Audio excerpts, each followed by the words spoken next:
June 18, 1918, somewhere in the muddy, shell-cratered fields of the Argonne forest, France. Private Leo Harper had no illusions about war. Still, he never expected the moment when the German trench ahead fell silent, and in that silence he heard laughter. Not the crying laughter of panic, but a clear, confident voice. "You Americans?" It was the voice of an enemy officer. Within minutes, the line between friend and foe shifted forever, and Leo's world changed in ways he would never describe the same way again. This is the story of how an ordinary young man from Ohio became entangled in the largest conflict the world had ever seen, and how that conflict reshaped not only him, but the United States itself. Story outline. Here's a chapter-by-chapter outline to structure the full story. Each chapter will weave real historical facts, especially about the U.S. entry into World War I, with our protagonist's personal journey, making it both surprising and informative for a U.S. audience. Prologue. Setting: Leo Harper in the 1930s Ohio, reflecting on his wartime memory. Flashback trigger. A letter from a fellow veteran resurfaces, stirring the memory. Chapter 1. Home soil. Leo's upbringing in a small-town Ohio, 1914 to 1916. Family, dreams, and the world hearing distant war drums. The U.S. remains neutral. Public sentiment is isolationist. Leo works in a factory, watches newsreels, hears about Europe. His older brother volunteers for the French Foreign Legion, introduce link with Americans who volunteered early. Chapter 2. Drums of War. 1916 to early 1917. Increasing U-boat attacks, the sinking of the Lusitania in 1915, killing 128 Americans. The Zimmermann telegram, Germany's proposal to Mexico, leaks, shifting U.S. public opinion. President Woodrow Wilson's decision and the April 1917 declaration of war. Leo enlists or is drafted as part of the swelling American Expeditionary Forces. Chapter 3. Training and Transit. Leo's training in the U.S., the Selective Service Act, training camps, ships crossing the Atlantic. His departure from New York, the emotional send-off of his townsfolk. Arrival in France, first impressions of Europe at war. Chapter 4. Into the Mud. Leo reaches the Western Front, description of trench warfare, new technologies, tanks, gas, conditions. Encounters seasoned Allied soldiers, learns of the failure of quick war expectations. A close friend in the unit is wounded. Leo confronts fear. Chapter 5. The Turning Tide. The Meuse-Argonne Offensive, September-November 1918, as backdrop. Major U.S. involvement in turning the war. Leo's battalion participates. Chaos, heroism, tragedy. In the cratered landscape of the Argonne forest, linking back to our hook, Leo meets an unexpected German officer under strange circumstances, perhaps a temporary truce or rescue. Chapter 6. The Aftermath. Armistice on November 11, 1918, relief and confusion. Leo returns home to Ohio, changed. The country has changed. Women's suffrage, African-American soldiers' role, the U.S. as a world power. Leo struggles with reintegration, memories, new world. Chapter 7. Legacy. The 1920s, economic boom and bubble, the war's forgotten sacrifices. Leo attends a veteran reunion, reflects on how the war shaped his life, the nation, and the future. Epilogue. Leo writing the letter that began the narrative, addressing themes of memory, identity, and how ordinary people become part of history. If you like this hook and outline, I can begin writing the first 5,000 to 7,000 words right now. Then we can continue in chunks until we cover the full span you want. Would you like me to start with that? Prologue. June 18, 1932, Oregonia, Ohio. Private Leo Harper had never believed in fate, not at first, but sometimes a single moment changes everything. Standing in his backyard, the fields behind the Harper family's farmhouse trembling faintly under the thunder of distant trains, Leo unfolded an aged sepia-toned letter. The writing was faded, the ink cracked with time, but the message inside held a weight he could not ignore.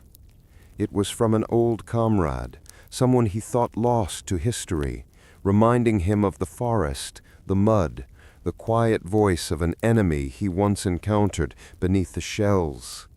He closed his eyes and heard again the laughter, clear, confident, in that silent trench in the Meuse-Argonne Offensive, and the voice asking, "You Americans?" And in that moment, what he believed about war, about himself, and about home, would shift irreversibly. Chapter 1. Home Soil. Leo Harper grew up in the small town of Pine Grove, Ohio, nestled in the rolling hills where the late spring winds stirred the cornfields and the church bells rang every Sunday without fail. His father's hands bore the calluses of 30 years of hard work at the local sawmill. His mother's gentle voice hummed hymns as she washed the laundry on the stone steps behind the house. Leo knew blades of grass, the creak of the mill's wheel, and the summer carnival that came once a year with its popcorn and carousel lights. The year was 1914. Across the Atlantic, war was breaking out. But here in Pine Grove, it felt distant. The newsreels spoke of the Great War, of trench lines in France stretching for miles, of empires clashing. Leo listened politely, but these stories had no bearing on his daily life. The mill whistle, the railroad engineer's greeting, the Saturday night dance at the barn. By 1916, however, something in the air shifted. The Atlantic liner RMS Lusitania went down in 1915, killing American passengers, and the world's once steady hum began to rumble. The newspapers in the Pine Grove Gazette carried the headlines, but the young men in town still measured their lives in baseball games and factory shifts, not in trenches and artillery barrages. Leo worked at the mill during the day and at the town's electric plant on weekends. He read the flyers about the draft law, heard older neighbors talk about serving their country. His older brother James, restless and eager to escape the monotony of small-town life, talked about going overseas, to France, to fight for freedom. Leo listened, half proud, half afraid. He had dreams of running his own business, of marrying his childhood friend Emma Bennett, of seeing America grow beyond the hills of Ohio. And so when the call came in April of 1917 that the United States was formally entering the war, Leo felt something stir deep inside him. Not heroism exactly, but the pull of doing something larger than himself. Chapter 2. Drums of War. The sun blazed high over the recruitment station in Dayton as Leo filled out his papers. The town's enthusiasm was mixed.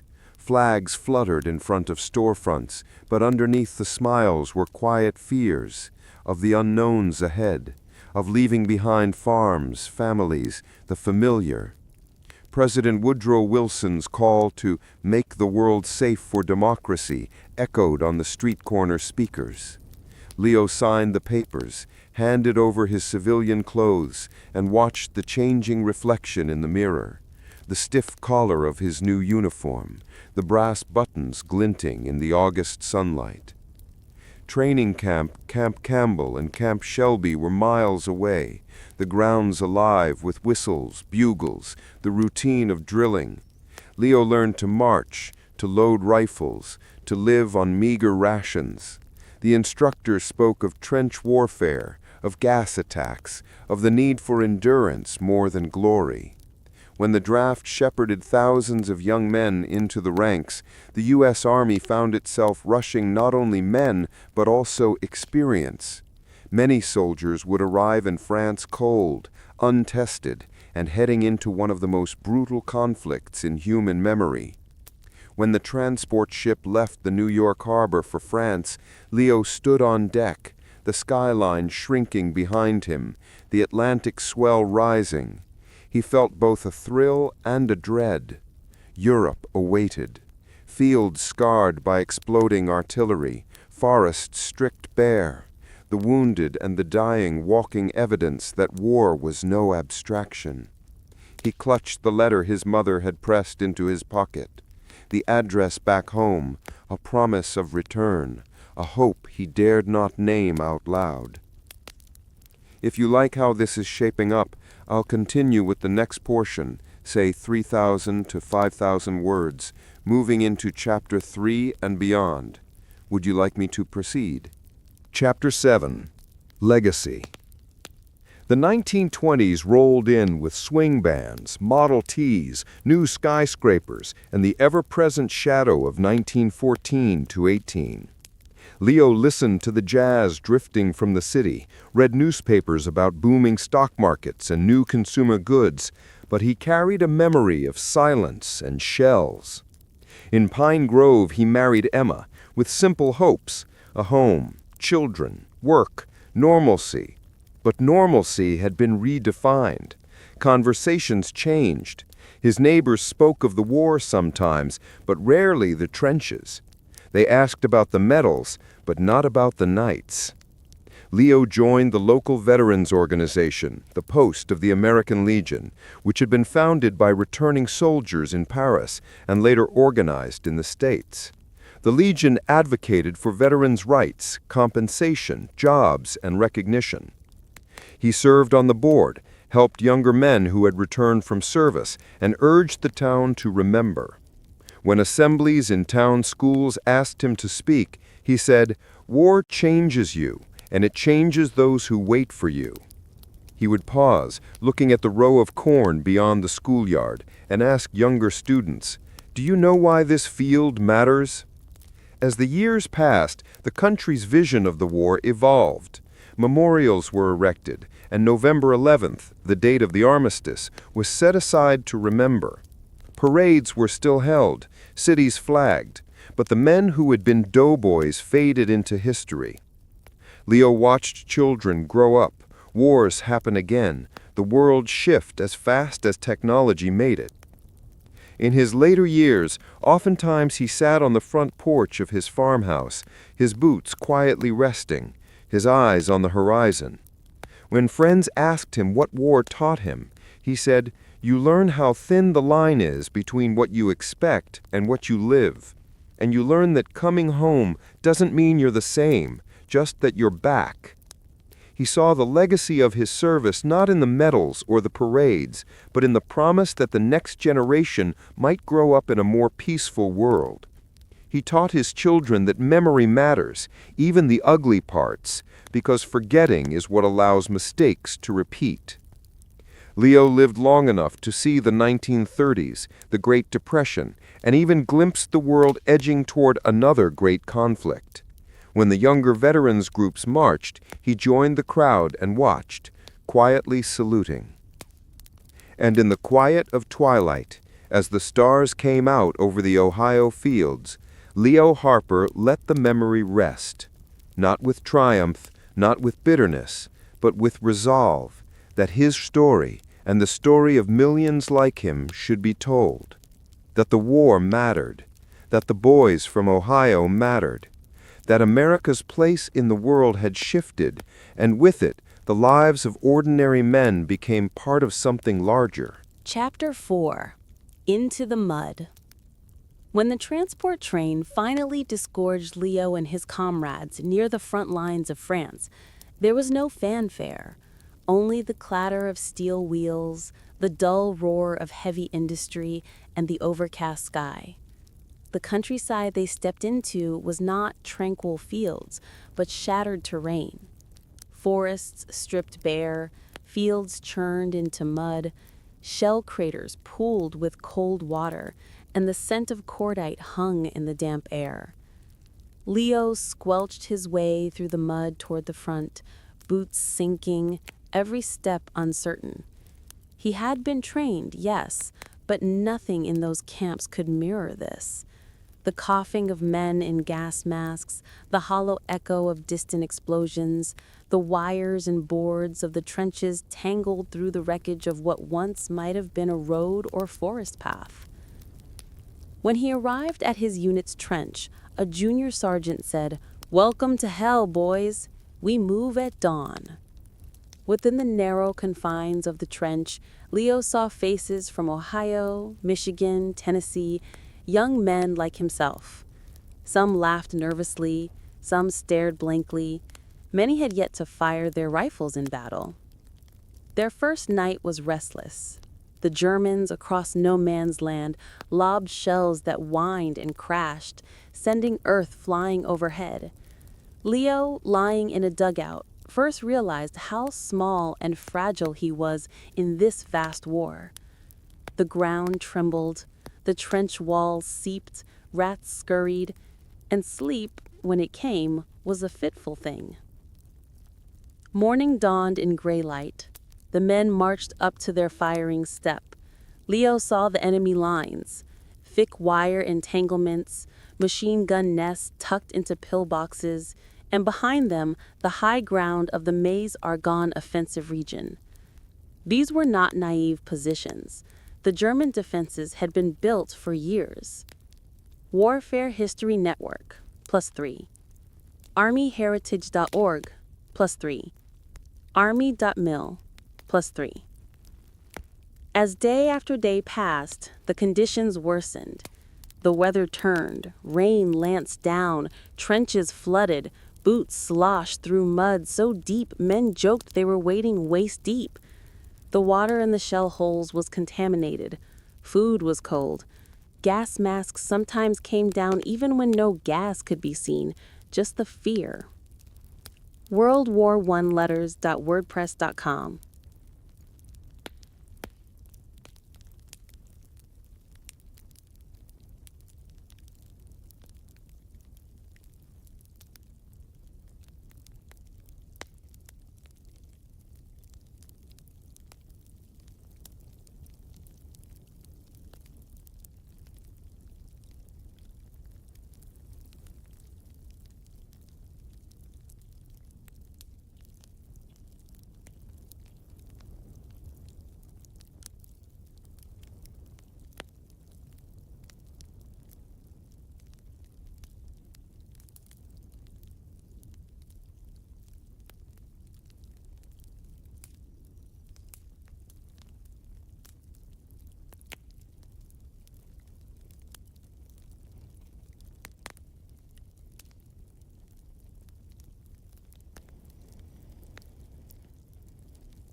Chapter 9.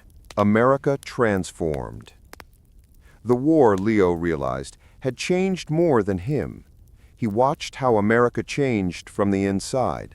The nation that had entered the war in 1917 was not the same as the one returning in 1919. Economically, the U.S. had emerged as a dominant industrial power, its factories untouched by battle, its workforce intact, its loans to Europe swelling. Politically and socially, shifts were underway. Women's suffrage, new migrations, new technologies. In Pine Grove, they spoke of mechanization, of the telephone replacing telegraph, of the radio bringing distant voices into living rooms. Yet there were contradictions. Farmers, who had ramped up production during the war, now faced falling prices. The protective tariffs meant to shield domestic industry sometimes hampered exports. Nor did America's foreign policy after the war lean toward isolationism. Many Americans, Leo included, felt the European war had been a mistake, or at least a costly gamble. The U.S. proposed the League of Nations, but then declined to join. In 1924, Leo looked at his toddler daughter and thought about the world ahead of her. He resolved to teach her about both the field and the trench to ensure she knew the price of peace. At the local veterans gathering, he found old comrades, some prosperous, some struggling. The veterans' medals were there, the banquets held, but many soldiers felt a quiet disconnect. The world applauded their service, but didn't share their memories. Leo became a voice for them in town, encouraging remembrance, but he also encouraged moving forward. He said, "We fought for a future, not just for a battlefield cleared." Chapter 10. Unquiet Memories and the Future Looms. Even as the 1920s roared, darker clouds gathered. The economy that had boomed faltered. By the late 1920s, the signs were there: overproduction, stock market speculation, warnings in the factory floor. In Ohio, the factory's orders slowed, layoffs began. Leo worried. Would the generation of peace he fought for endure or collapse into the next crisis? And then there were the memories. On quiet nights, Leo would awake sweating, images of mud, wire, and shells pressing in. He'd dream of the trench, of the laughter of that German officer that first surprised him in the Argonne forest. He never spoke of it much, but in letters to Emma, he sometimes wrote, "I live half here, half there." Emma held his hand, held his silence, and told him, "You're home, but I know you're still out there, in the forest." In 1932, Leo attended a veterans parade in Washington, D.C., where men of the Great War marched under the banners of their units. He heard talks about future wars, stronger armies, mechanized battlefields. Some spoke of the Spanish Civil War, Japan in the Pacific, uneasy alliances. Leo had seen war change people. He suspected it would change again. He thought about why the world kept returning to the trenches he had left behind. As the decade deepened, the memory of war remained alive, both for him and for America. The country that fought to make the world safe now found itself ambivalent about the world beyond its borders. Leo lived to see his children grow up. He taught them to farm, to build, to value peace, but he also taught them to remember. Never assume the quiet means safe. Chapter 12. Hardships, Hope, and Community. The years rolled on. The mill in Pine Grove reduced shifts. Leo's pay shrank. Emma helped with odd jobs. Their children grew up hearing stories of their father's service, but witnessing the rationing, the hardship, the thrift. In veterans' meetings, Leo became a quiet voice, reminding others that their service had meaning beyond medals. It was about remembering, about sharing, about building a future. Sometimes he walked to the local veterans post and looked at the empty chairs of men who never returned, or who returned but never found a home in the world they knew. When winter came, Leo lay awake listening to the wind across the fields and thought of French forests, shell craters, wire, and mud. He wondered how to translate that experience into life at home and whether folks back in Pine Grove truly understood. Society lacked the vocabulary then. What we would later call mental trauma, shell shock, simply meant something felt wrong. USA History Timeline. Amid the hardship, there was also hope. New Deal programs began to create jobs. Communities leaned on each other. Leo joined a local cooperative of veterans, helping each other with carpentry work, odd construction jobs, helping younger men who returned from the war and now faced new battles, lack of work, lack of recognition, lack of direction. He still carried the memory of that German officer's laughter in the Argonne forest, wondered what happened to him, wondered what the war had done to both sides. Chapter 13. A world shifting toward another war. As the 1930s advanced, the world shifted. In Europe, the scars of World War I still lay raw. Fascism rose. The ominous drum of war sounded again. At home, Americans debated isolationism. Should the U.S. stay out of another European conflict? Leo attended veterans gatherings where older comrades warned younger ones that we answered the call once, and if they call again, will America be ready? In Pine Grove, Leo's children learned about aviation, tanks, mechanized warfare. The war he fought had been about trenches, mud, barbed wire. Now the talk was of planes, blitzkrieg, bombs. He didn't like it. He liked the idea of peace. He liked the idea that the world might learn from 1914 to 18, but he feared the next war might be worse. At home, the veterans' organizations grew. The veterans of World War I began to lobby for better benefits, better recognition, knowing full well they had been promised, yet still waiting.